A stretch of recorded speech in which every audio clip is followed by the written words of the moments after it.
ಸ್ನೇಹಿತರೆ, ಸಪ್ತಪದಿ ಧಾರಾವಾಹಿಯ ಹಿಂದಿನ ಸಂಚಿಕೆಯಲ್ಲಿ ನೋಡುವುದಾದರೆ, ಯಾಕ್ರಿ ಸೊಂಟ ಹಿಡ್ಕೊಂಡ್ಬಿಡ್ತಾ? ಯಪ್ಪ ದೇವ್ರೆ, ಅಯ್ಯೋ ಹೇಟ್ ಜಾಸ್ತಿನೇ ಬಿದ್ದಿರೋ ಹಾಗಿದೆ, ಇರಿ ನಾನೇ ಸರಿ ಮಾಡ್ತೀನಿ ಅಂತ ಅವಳು ಸರಿ ಮಾಡೋದಿಕ್ ಹೋಗ್ತಾ ಇರ್ತಾಳೆ. ನೋಡಿದ್ರೆ ಮತ್ತೆ ಪಟ್ಟಂತ ಹಾಸಿಗೆ ಮೇಲೆ ಬಿದ್ದೋಗ್ಬಿಟ್ಟಿರ್ತಾನೆ ರಾಜ್. ಆಗ ಇರಿ ಮೂವ್ ಹಚ್ತೀನಿ ಅಂತ ಸೀದಾ ಕಾವ್ಯ ಇನ್ನ ರಾಜ್ಗೆ ಮೂವ್ ಹಚ್ತಾ ಇರ್ತಾಳೆ. ಅದಕ್ಕೆ ಹೇಳೋದು, ಬೇಡ್ದಿರೋ ಆಸನ ಎಲ್ಲ ಹಾಕೋದ್ರೆ ಈ ರೀತಿನೇ ಆಗೋದು ಅಂತ. ಕಾವ್ಯ ಹೇಳ್ದೆ, ಇನ್ನೇನ್ ಮಾಡೋಣ, ನಿಮ್ ಭಾವ ಅಲ್ಲಿ ಪಟ್ಟಿಟ್ ಕೂತ್ಬಿಟ್ಟಿದ್ನಲ್ಲ, ಆ ಆಸನ ಮಾಡು ಈ ಆಸನ ಮಾಡು ಅಂತ, ಇನ್ನೇನ್ ಮಾಡಕ್ಕಾಗುತ್ತೆ ಅಂತ ಮಾಡ್ದೆ. ಈಗ ನೋಡು, ನೆಕ್ಸ್ಟ್ ಟೈಮು ವೃಶ್ಚಿಕಾಸನ ಹೇಗ್ ಹಾಕ್ತೀನಿ ಗೊತ್ತಾ, ನಿಮ್ ಭಾವನೆ ಬೆಚ್ ಬಿದ್ದೋಗ್ಬೇಕು ಅಂತ ಹೇಳೋತಿ. ಅಲ್ಲ ರೀ, ನಿಮ್ಗೆ ನಾನ್ ಕೆಲ್ಸ ಮಾಡ್ಕೊಡ್ಬೇಕಾ? ನಿಮಗೆ ಆಯಿಂಟ್ಮೆಂಟ್ ಎಲ್ಲ ನಾನೇ ಹಚ್ಬೇಕಾ ಅಂತ ಹೇಳ್ಬೇಕ. ಇವಾಗ ಏನೋ ಹಚ್ತಾ ಇದ್ಯಾ, ಹಚ್ಚು ಹಚ್ಚು, ಏನು ಮಾಡಕ್ಕಾಗಲ್ಲ, ನನ್ ವಿಧಿ ಆಟ ಹಂಗ ಆಡಿಸ್ತಿದೆ. ಇನ್ನೇನು ಸ್ವಲ್ಪ ದಿವಸಕ್ಕೆ ನಿಮ್ ಶ್ವೇತಾ ಅಕ್ಕ ಬರ್ತಾಳೆ, ಅವಾಗ ಅವಳೇ ಹಚ್ತಾಳೆ ಬಿಡು ಅಂತ ಹೇಳ್ತಾ ಇರ್ತಾಳೆ. ಏನು ಅಂತ ನೋಡ್ತಾ ಹಾಗೆ ಮತ್ತೆ ಕಾವ್ಯ ರಾಜಿಗೆ ಪೆಟ್ಟಾಗೋ ರೀತಿ ಅವಳು ಹೊಡೆದ್ಬಿಡ್ತಾಳೆ. ಯಾಕೇನ್ ಮಾಡ್ತಾ ಇದ್ಯಾ ನೀನು? ಇನ್ನೇನು ನಮ್ ಶ್ವೇತಾ ಅಕ್ಕ ಬರ್ತಾಳಲ್ಲ, ಅವಾಗ ಅವಳ ಕೈಲೇ ಮಾಡಿಸ್ಕೊಳ್ಳಿ, ನನ್ಗೆ ಯಾವುದೇ ರೀತಿ ಸಂಬಂಧ ಇಲ್ಲ ಅಂತ ಅಲ್ಲಿಂದ ಹೊರಡ್ತಾ ಇರ್ತಾಳೆ. ಈ ಕಡೆ ನೋಡಿದ್ರೆ ಕೃಷ್ಣಮೂರ್ತಿ ಅವ್ರಿಗೆ ಮತ್ತೆ ಕನಕಗೆ ತುಂಬಾ ಬೇಜಾರಾಗ್ತಾ ಇರುತ್ತೆ. ಅಯ್ಯೋ, ಅಲ್ಲಿ ಏನ್ ನಡೀತಿದ್ಯೋ ಏನೋ ರೀ, ನಿಮ್ ಅಳಿಯನ್ಗೆ ಕಾಲ್ ಮಾಡ್ರಿ, ಅಲ್ಲಿ ನನ್ನ ಅಳಿಯನ್ಗೆ ಏನ್ ಟಾರ್ಚರ್ ಕೊಡ್ತಿದಾರೆ ಅನ್ನ ಗೊತ್ತಾಗ್ತಿಲ್ಲ ರೀ ಅಂತ ಹೇಳ್ತಾ. ನೀನ್ ಯಾಕೆ ಇಷ್ಟೊಂದು ಟೆನ್ಷನ್ ತಗೊಳ್ತಾ ಇದ್ಯಾ? ಅಲ್ಲಿ ಎಲ್ಲಾನು ಕರೆಕ್ಟ್ ಆಗಿ ಇರುತ್ತೆ, ನೀನ್ ಏನೇನೋ ಅರ್ಥ ಮಾಡ್ಕೊಂಡು ಈಗ ಕಾಲ್ ಮಾಡೋದ್ ಸರಿ ಇರಲ್ಲ ಅಂತ ಹೇಳ್ತಿದ್ರು. ರೀ, ನಾನ್ ಹೇಳ್ತಾ ಇದ್ದೀನಿ ತಾನೆ, ಫಸ್ಟ್ ಕಾಲ್ ಹಚ್ಚ್ರಿ ಅಂತ ಹೇಳ್ತಾ ಇರ್ತೆ. ಸರಿ ಇರು ಅಂತ ಕೃಷ್ಣಮೂರ್ತಿ ಅವರು ಭಾಸ್ಕರ್ಗೆ ಕಾಲ್ ಮಾಡ್ತಾರೆ. ಏನ್ ಮಾವ, ಏನ್ ಅಳಿ ಅಂದ್ರೆ ಚೆನ್ನಾಗಿದ್ದೀರಾ? ಏನ್ ಎಲ್ಲಿ ಕೇಳ್ತಿದ್ದೀರಾ ಬಾವ? ಇಲ್ಲಿ ನಾನ್ ಬಂದಿರೋ ವಿಚಾರ ಏನು, ನೀವು ಕೇಳ್ತಾ ಇರೋ ಸಂಗತಿ ಏನು ಹೇಳಿ? ಅಲ್ಲ, ನಾನ್ ಹೇಳ್ದೆ ನಿಮ್ ಅತ್ತೆಗೆ ಈಗ ಕಾಲ್ ಮಾಡೋದು ಸರಿ ಹೋಗಲ್ಲ ಅಂತ, ಆದ್ರೂ ಬಿಡ್ಬೇಕಲ್ಲ ನಿಮ್ ಅತ್ತೆ, ಏನಾಗ್ತಿದೆ ಕೇಳಿ, ನನ್ನ ಅಳಿಯಂಗ್ ಏನಾಗ್ತಿದ್ಯೋ ಅಂತ ಕೇಳಿ ಅಂತ ಹೇಳಿ ಪಟ್ ಬಿಡ್ದಾರಂಗ್ ಕಾಲ್ ಮಾಡ್ಸಿದಾಳೆ ಅಳಿಯಂದ್ರೆ ಅಂತ ಹೇಳ್ಬೇಕು.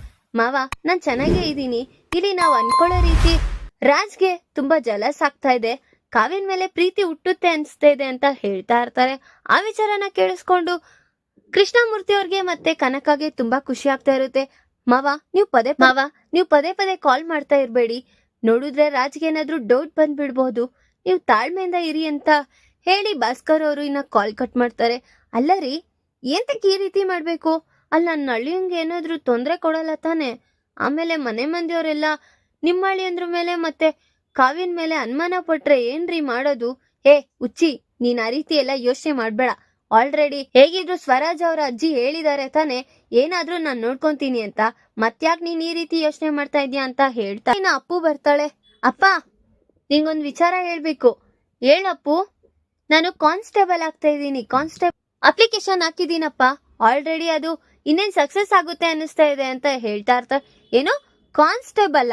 ನೀನ್ ಹೇಳಿದ್ದೇನೆ, ನೀನ್ ಮಾಡ್ತಾ ಇರೋದೇನೆ? ಅಯ್ಯೋ, ಕಾನ್ಸ್ಟೇಬಲ್ ಆಗೋದ್ರಲ್ಲಿ ಏನಮ್ಮ ಇದೆ ತಪ್ಪು? ಏನೂ ಆಗಲ್ಲ ಬಿಡು. ಅಲ್ಲ ನೀನು ಪೊಲೀಸ್ ಆಗ್ಬೇಕು ಅಂತ ತಾನೇ ಹೇಳಿದ್ದು, ಕಾನ್ಸ್ಟೇಬಲ್ ಆಗ್ತೀನಿ ಅಂತಿದ್ಯಾ? ಅಯ್ಯೋ, ನಮ್ ಗುರೂಜಿ ಹೇಳಿದಾರಪ್ಪ, ಈಗ ನೀನು ಕಾನ್ಸ್ಟೇಬಲ್ ಆದ್ರೆ ಸಲೀಸಾಗಿ ನಿನ್ಗೆ ಎಸ್ ಐ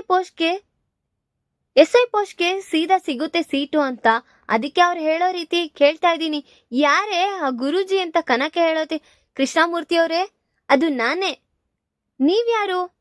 ನಿಮ್ ಮಗಳಲ್ಲಿ ಧೈರ್ಯ ಮತ್ತೆ ನಡವಳಿಕೆ ಅವಳಿಗಾಗ್ಲೇಬೇಕು ಅನ್ನೋ ಛಲ ಇದೆ ಅವಳಿಗೆ, ಅದಕ್ಕೆ ನಾನು ಅವಳಿಗೆ ತುಂಬಾ ಸಪೋರ್ಟ್ ಮಾಡ್ತಾ ಇದ್ದೀನಿ.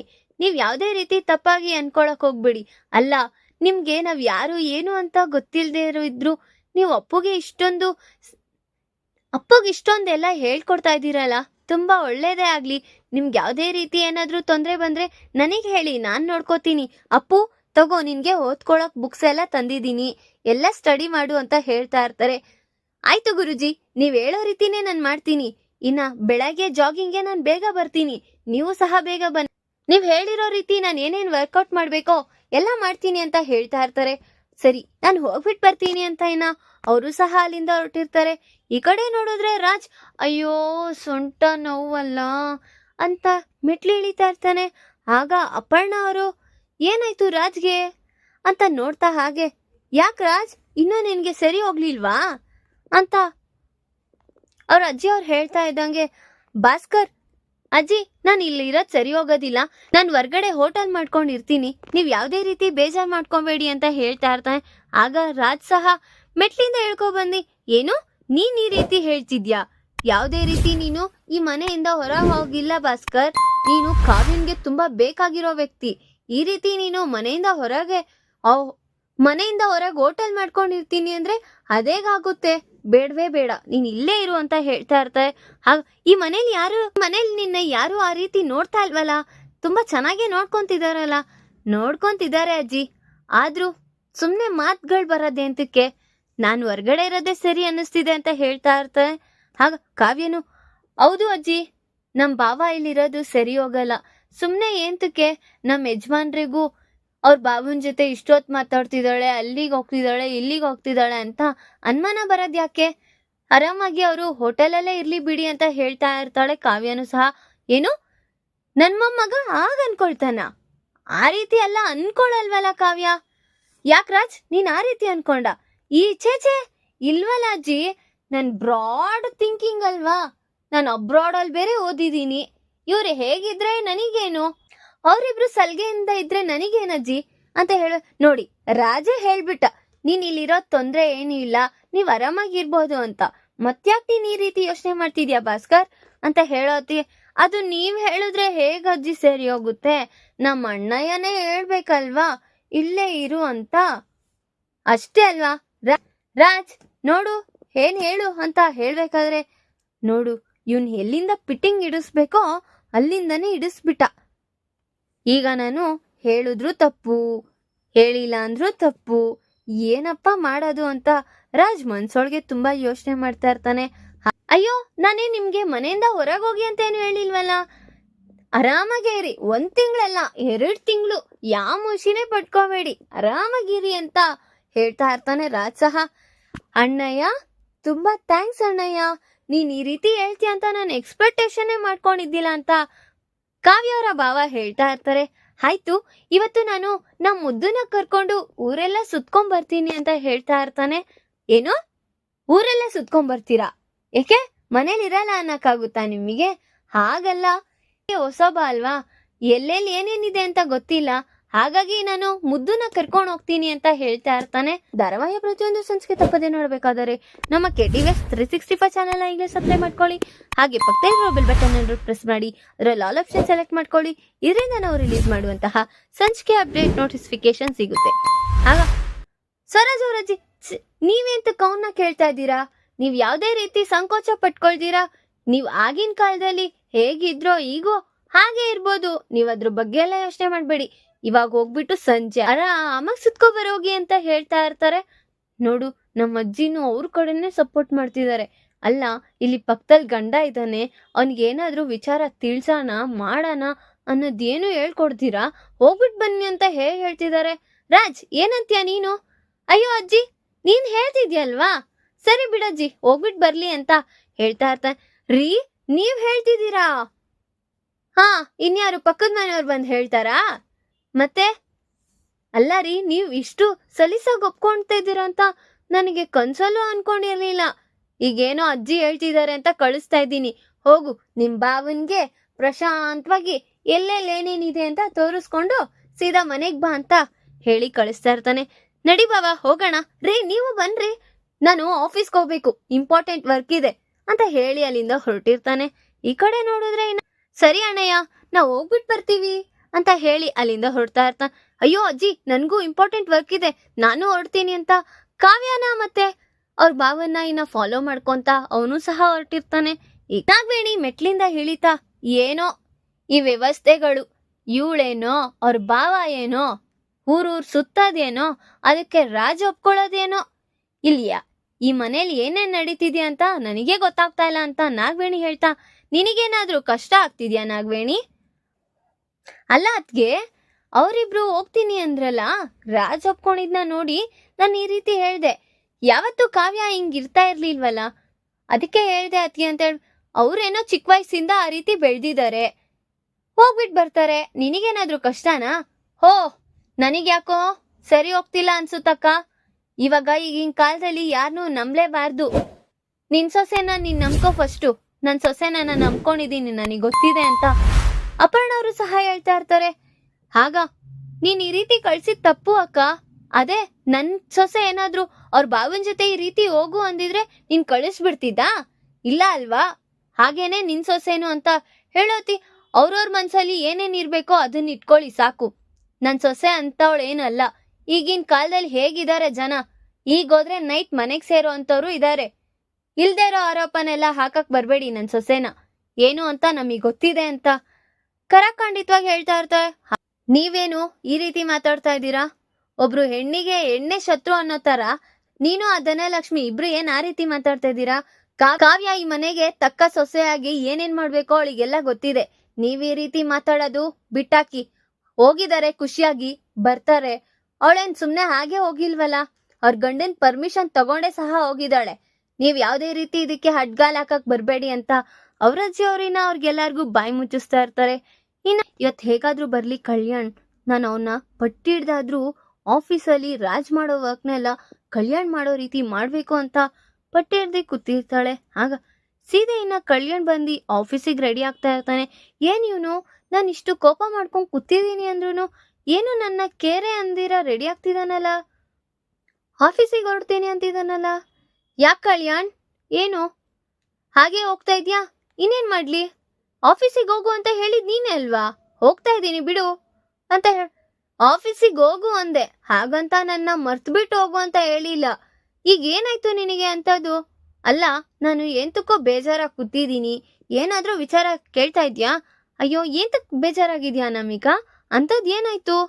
ಏನೂ ಇಲ್ಲ, ನೀನ್ ಈ ರೀತಿ ಡೈಲಿ ಆಫೀಸ್ಗೆ ಹೋಗಿ ಬಾ, ತಿಂಗಳಾದ್ರೆ ಸಂಬಳ ತಗೋ, ಅದೆಲ್ಲ ಏನ್ ಸಾಕಾಗುತ್ತೆ ಕಲ್ಯಾಣ್. ನೀನ್ ಆಫೀಸಲ್ಲಿ ರಾಜ್ಗಿಂತ ನೀನು ತುಂಬಾ ಬೆಳಿಬೇಕು. ಹೇಗಿದ್ರೆ ಈಗ ರಾಜ್ ಅವರು ಪ್ರಾಜೆಕ್ಟ್ ನ ತಗೊಂಡು ಮಾಡ್ತಿದಾರಲ್ಲ, ನೀನು ಅದೇ ರೀತಿ ಒಂದು ಬ್ರಾಂಚ್ ನ ನೋಡ್ಕೋ, ಆಗ ನಿನ್ಗೂ ತುಂಬಾ ಹೈಯರ್ ಲೆವೆಲ್ ಅಲ್ಲಿ ಬರುತ್ತೆ ಅಂತ ಹೇಳ್ತಾ ಇದ್ದ. ನೀನೇನ್ ಈ ರೀತಿ ಮಾತಾಡ್ತಾ ಇದ್ಯಾ? ನಾನು ಹೋಗ್ತಾ ಇರೋದೋ ಏಂತಕ್ಕೋ, ಇವಳು ಹೇಳ್ತಾ ಇರೋದೋ ಏನೋ, ಏನಪ್ಪ ಒಂದಕ್ಕೊಂದು ಲಿಂಕೇ ಇಲ್ಲ ಅಂತ ಕಲ್ಯಾಣ್ ಅಲ್ಲಿಂದ ಸರಿ ಈಗ ನನ್ಗೆ ಆಫೀಸಿಗೆ ಟೈಮ್ ಆಗಿದೆ, ನಾನು ಹೊರಡ್ತೀನಿ ಅಂತ ಅವಳ ಕಡೆಯಿಂದ ತಪ್ಪಿಸ್ಕೊಂಡಿನ ಅವನು ಸಹ ಹೊರಟಿರ್ತಾನೆ. ಈ ಕಡೆಯಿಂದ ಕಾವ್ಯನ ಅವ್ರ ಬಾವ ಕೆಫೆಗೆ ಕರ್ಕೊ ಬಂದಿರ್ತಾರೆ. ಬಾವ ಇಲ್ಲಿಗೆ ಕರ್ಕೊ ಬಂದಿದ್ಯಾ? ಹೇಳ್ತೀನಿ ಬಾ ಕಾವ್ಯ. ಅಲ್ಲ, ಇಷ್ಟೊತ್ತಲ್ಲಿ ಇಲ್ಲಿಗೆ ಯಾಕೆ ಸರ್ಪ್ರೈಸ್, ಬಾ ನೀನ್ ಒಳಗೆ ಅಂತ ಕರ್ಕೊಂಡ್ ಬರ್ತಾನೆ. ಇನ್ನ ಕುತ್ಕೊಂಡು ಅವರು ಪರಸ್ಪರ ಮಾತಾಡ್ಕೋಬೇಕಾರೆ ರಾಜ್ ಬಂದಿರೋ ವಿಚಾರ ಅವ್ರ ಬಾವಂಗ್ ಗೊತ್ತಾಗಿ ಸಡನ್ ಆಗಿ ತಿರ್ಬೇಡ ಕಾವ್ಯ, ನಿನ್ಗೊಂದು ವಿಚಾರ ಹೇಳ್ತೀನಿ. ಯಾಕೆ ಬಾವ ಆ ರೀತಿ ಹೇಳ್ತಾ ಇದ್ಯಾ? ಏನಾಯ್ತು?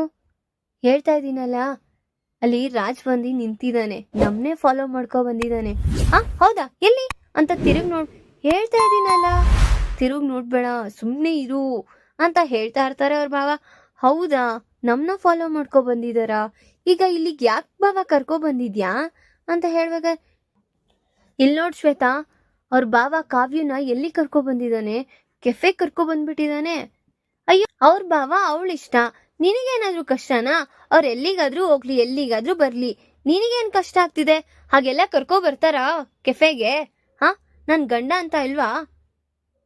ನಿನ್ ಗಂಡ ಆದ್ರೆ ಏನು, ಅವ್ರ ಅವಾಗಿಂದ ಬೆಳ್ದಿರೋ ರೀತಿ ಆಗಿರುತ್ತೆ. ಅವ್ರ ಮಧ್ಯೆ ನೀನೇನೇನೋ ಇದೆ ಅಂತ ಊಹೆ ಮಾಡ್ಕೊಂಡ್ರೆ ಅದ್ ನಿನ್ ಭ್ರಮೆ ಆಗುತ್ತೆ. ಬಿಡು, ಅವ್ರ ಪಡಿಗೆ ಅವ್ರೇನೋ ಫನ್ನಿ ಆಗಿರಕ್ ಬಂದಿದ್ದಾರೆ ಅಂತ ಏನ್ ಫನ್ನಿ ಆಗಿರೋದು ಅಂತ ಹೇಳ್ತಾ ಇದ್ದಂಗೆ ನಿನಗೆ ತುಂಬಾ ಈಗೋ ಸ್ಯಾಡಿಸಮ್ ಆಗ್ತಿದ್ಯಾ ನೀನು. ನಿನ್ ಹೆಂಡತಿ ಮೇಲೆ ಇಲ್ದೇ ಇರೋ ಆರೋಪನೆಲ್ಲ ಹಾಕಿಸ್ಬೇಕು ಅಂತ ಈ ರೀತಿ ಮಾಡ್ತಾ ಇದ್ಯಾ? ಇಲ್ಲ, ಅವನ್ನ ಹೇಗಾದ್ರೂ ಮಾಡಿ ಈ ಮನೆಯಿಂದ ಓಡಿಸ್ಬೇಕು ಅಂತ ನಾನು ಕಾಯ್ತಾ ಇದ್ದೀನಿ.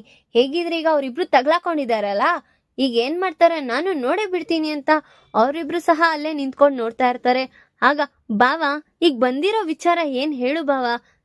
ಇರು ಕಾವ್ಯ, ನಿನ್ಗೊಂದ್ ಸರ್ಪ್ರೈಸ್ ಇದೆ ಅಂತ ಅಲ್ಲಿಂದ ಆ ವೇಟರ್ ಹತ್ರ ಹೋಗಿ ಅವ್ರ ಬಾವ ಮಾತಾಡ್ತಾ ಇರ್ತಾರೆ.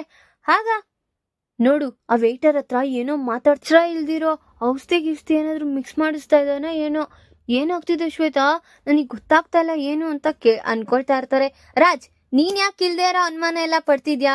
ಏನೋ ಅವ್ರಿಬ್ರು ಮಾತಾಡೋದಿಕ್ಕೆ ಅಂತ ಬಂದಿದ್ದಾರೆ, ಏನಾದ್ರೂ ವೇಟರ್ ಹತ್ರ ಆರ್ಡರ್ ಮಾಡ್ತಾ ಇರ್ಬೋದು. ನೀನ್ ಯಾಕೆ ಏನೇನೋ ಯೋಚನೆ ಮಾಡ್ತೀಯಾ? ಸುಮ್ನೆ ಇರು ರಾಜ ಅಂತ ಹೇಳ್ತಿದ್ರು. ನೀನ್ ಸುಮ್ನೆ ಇರು ಶ್ವೇತಾ, ಇರು ಅವ್ನು ಬರ್ಲಿ ನಾನೇ ವಿಚಾರಿಸ್ತೀನಿ ಅಂತ ಆ ವೇಟರ್ನ ಕರೀತಾ ಇರ್ತಾನೆ. Sir, you can call me. ಹಾ, ಕರ್ದೆ. ಆ ಆರೆಂಜ್ ಶರ್ಟ್ ಅವ್ನು ಏನ್ ಹೇಳ್ತಿದ್ದ? ಅವ್ರ ಹ್ಯಾಂಡ್ಸಮ್ ಆಗಿರೋರಾ? ಅವನಿಗೆ ತುಂಬಾ ಬರ್ನ್ ಆಗ್ತಾ ಇರುತ್ತೆ. ಅವ್ನು ಹೇಳ್ತಾರನ್ನ ಕೇಳಿಸ್ಕೊಂಡು, ಹಾ ಅವನೇ, ಹೇಳು ಏನಂದ? ಏನೂ ಇಲ್ಲ ಸರ್, ಇವತ್ತು ವ್ಯಾಲೆಂಟೈನ್ಸ್ ಡೇ ಅಲ್ವಾ, ಅದಕ್ಕೆ you can bring 1 cake and bouquet ಅಂತ ಹೇಳಿದ್ರು ಸರ್, ಅದಕ್ಕೆ ತಗೊಂಬರೋದಿಕ್ ಹೋಗ್ತಾ ಇದ್ದೀನಿ ಅಂತ ಹೇಳ್ತಾ ಇರ್ದ. ಎಂತಕ್ಕಂತೆ? ಸರ್ ನನಗೇನ್ ಸರ್ ಗೊತ್ತು, ಅವ್ರು ಹೇಳಿದಷ್ಟೇ ಅಂತ ಹೇಳಿ ಅಲ್ಲಿಂದ ಹೊಡ್ತಾನೆ. ಈಗ ರಾಜ್ಗೆ ಕಾವ್ಯ ಅವ್ರ ಭಾವ ಅವಳಿಗೆ ಪ್ರಪೋಸ್ ಮಾಡ್ತಿದ್ದಾನೆ ಅನ್ನೋ ವಿಚಾರ ತುಂಬಾ ಶಾಕಿಂಗ್ ಆಗಿ ಅವ್ನು ನಿಂತ್ಕೊಂಡು ನೋಡ್ತಾ ಇರ್ತಾನೆ. ಈಗ ನಿಜವಾಗ್ಲೂ ಭಾಸ್ಕರ್ ಕಾವ್ಯನ್ಗೆ ಪ್ರಪೋಸ್ ಮಾಡ್ತಾನ? ಈ ಕಡೆ ನೋಡಿದ್ರೆ ಅನಾಮಿಕಾ ರಾಜ್ನ ತಪ್ಪಿಸ್ಬಿಟ್ಟು ಕಲ್ಯಾಣ್ನ ಸಿಇಒ ಮಾಡ್ಬೇಕು ಅಂತ ಅನ್ಕೋತಾ ಇದ್ದಾಳೆ. ಅವಳು ಅನ್ಕೊಳ್ಳೋ ತಕ್ಕನಂಗೆ ಕಲ್ಯಾಣ್ ಅವ್ರ ಅಣ್ಣನ ತಪ್ಪಿಸಿ ಅವನು ಸಿಇಒ ಹೋಗ್ತಾನ. ಮುಂದಿನ ಭಾಗದಲ್ಲಿ ತಿಳಿಸ್ಕೊಡ್ತೀನಿ. ಈ ವಿಡಿಯೋ ಇಷ್ಟ ಆದ್ರೆ ಲೈಕ್ ಮಾಡಿ, ನಿಮ್ಮ ಫ್ರೆಂಡ್ಸ್ ಹಾಗೆ ನಿಮ್ಮ ರಿಲೇಟಿವ್ಸ್ಗೂ ಶೇರ್ ಮಾಡಿ ಅಂಡ್ ಕಮೆಂಟ್ ಮಾಡಿ. Thanks for watching.